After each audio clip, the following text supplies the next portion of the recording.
Alrighty guys, and welcome back to an educational informative map on Hattonfield, or survivor game on Hattonfield. Now, first of all, we spawn near our allies. They want to walk upstairs to a safe generator. I'm going to move away from them, that way if the killer sees me, I can pull the killer away. I don't necessarily want to loot the killer, I just don't want my allies to get hit with it. Alright, we are versing a Legion. Nice, one of my favorite killers to verse. I had 89 4Ks in a row as Legion, which is a very impressive number to get done. Now we're going to just go all the way around. I'm going to run a very vanilla loop. And I'm going to high knees in a second, right now.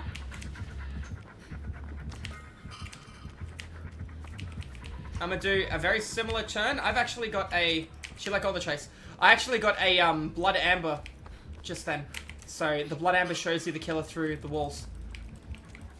Now the reason I she let go of that chase is think of how long she was with me. She ran the house twice and she got no enter chase. So that's 15 seconds. At least, probably 20 seconds or so she was with me then.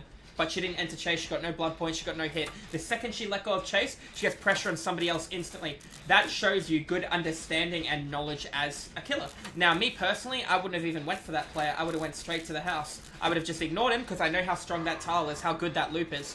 Now, the issue here is she does have Thanatophobia. I'm not too intimidated about Thanatophobia, but a lot of people want to heal through Thanatophobia because they're scared of the small penalty it gives towards gens. Alright, she's taking a hit. I'm going to run to the main building. I don't like the fact I'm still exhausted. This could be really bad for business. What the hell?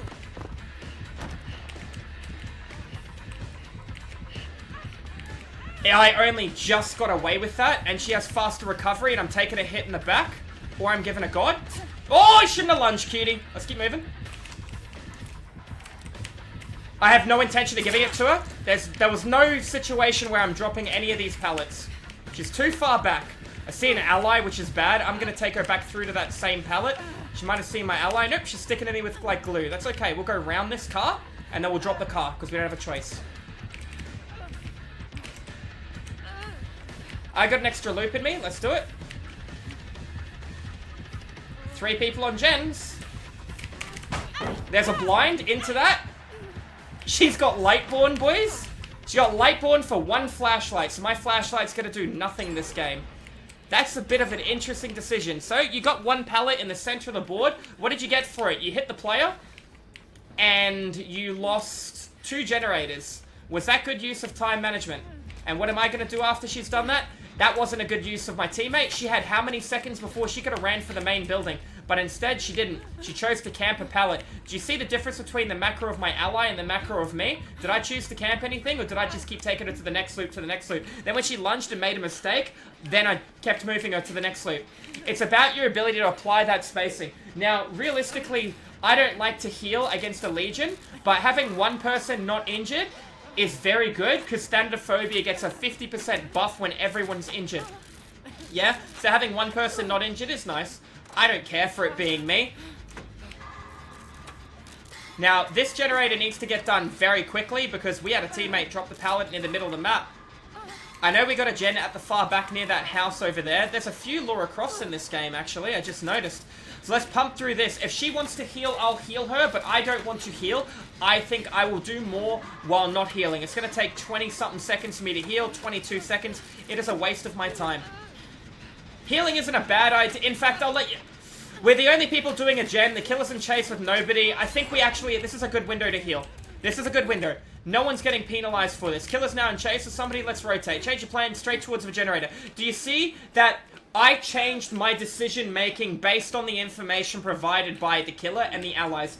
The HUD, the heads-up display, the HUD in the bottom left-hand side, gives an unhealthy amount of information for survivors. You should really take advantage of the knowledge that you have there and adapt your playstyle in correspondence. Now, let's think. Why am I doing the gen downstairs? Well, what do you think's harder? This gen downstairs or the safe generator upstairs that's going to have a window that you can play, or you're going to hear the killer's heartbeat and be able to respond to the back window on the left? You already know the answer. I'm going to need to leave. There you go. She went through the house rather than coming for me. So I have a decision to make. If she comes off that balcony, she's going to down me.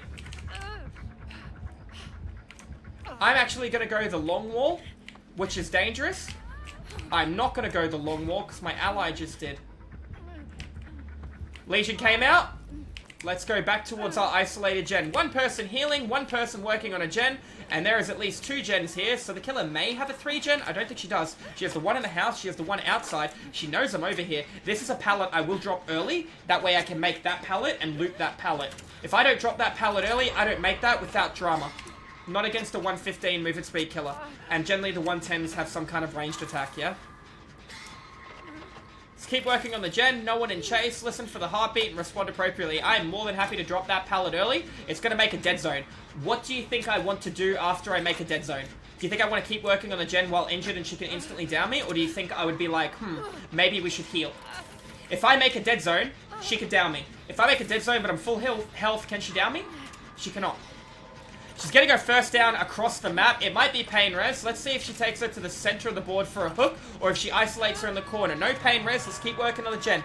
We got a guy working downstairs. There was a gen out the back, which I'm assuming is completed because we got 1, 2, and 3. She's going to hear that guy's gen. She's probably going to respond to that guy. Not me. I'm going to complete this gen. I'm going to go for a door. Then I'm going to go for the hook save. Never mind. She's coming straight towards me. I'm not going to let you get close enough, darling. I'm going to leave nice and early. You can kick the gen or you can chase me. You kick the gen. I'm going to take massive spacing because I got another gen being worked on. I got to run straight for that main house over there. I'm not going to try and loop her here. What do you think she's going to want to do? She's going to want to loop somebody around the objective. That way she is able to camp the objective and the player getting multiple pressure. I'm going to wait here and we're going to see her come out in about 5 seconds.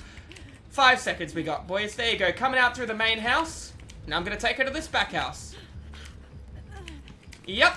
And I'm more than happy to run right through the middle of the map. Yep, I've gone in the house. I've blocked her line of sight. Is she still going to commit to the chase? Yes, she is. Which to me screams lack of knowledge, lack of information. I got the window here. I can't take the blind at my angle. They're all healing. She took the doorway. The god downstairs has been consumed.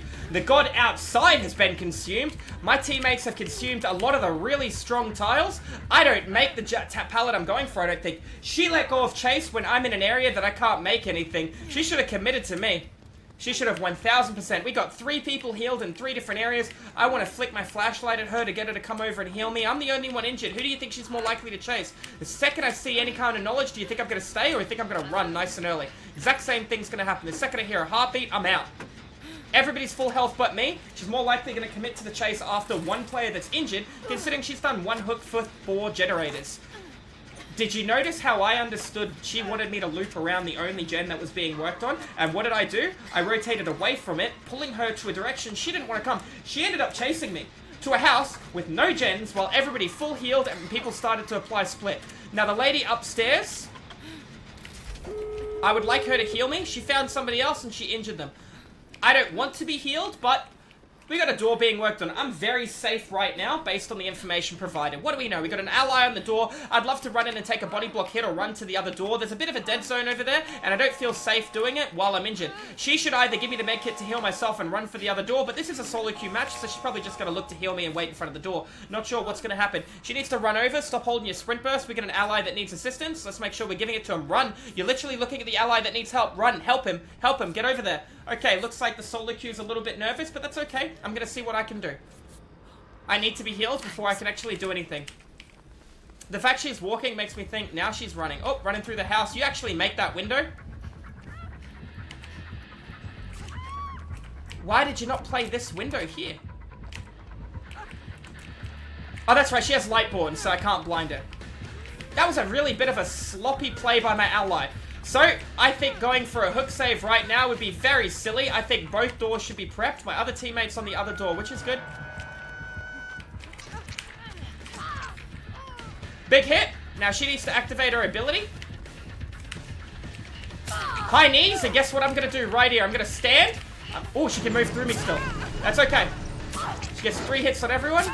We're going to get to walk out. I thought I could body block her, but because she already hit me with her ability, she could pass through me freely. Anyways, guys, that's going to be an educational, informative Dead by Daylight Survivor game. Hopefully there was a bit of information there if you're playing Killer at what you should avoid doing, and if you're playing Survivor, how you can maneuver. I looped that Killer without being in chase, so that just goes to show you how important your time management and macro can be. Anyways, guys, if you enjoyed the video, make sure you hit the subscribe button. I do educational, informative DBD Killer and Survivor content over at Twitch. If you guys want to tune into the live stream, thank you all for watching, guys, and I'll see you in the fog in the next video. Have a good one. Cheers.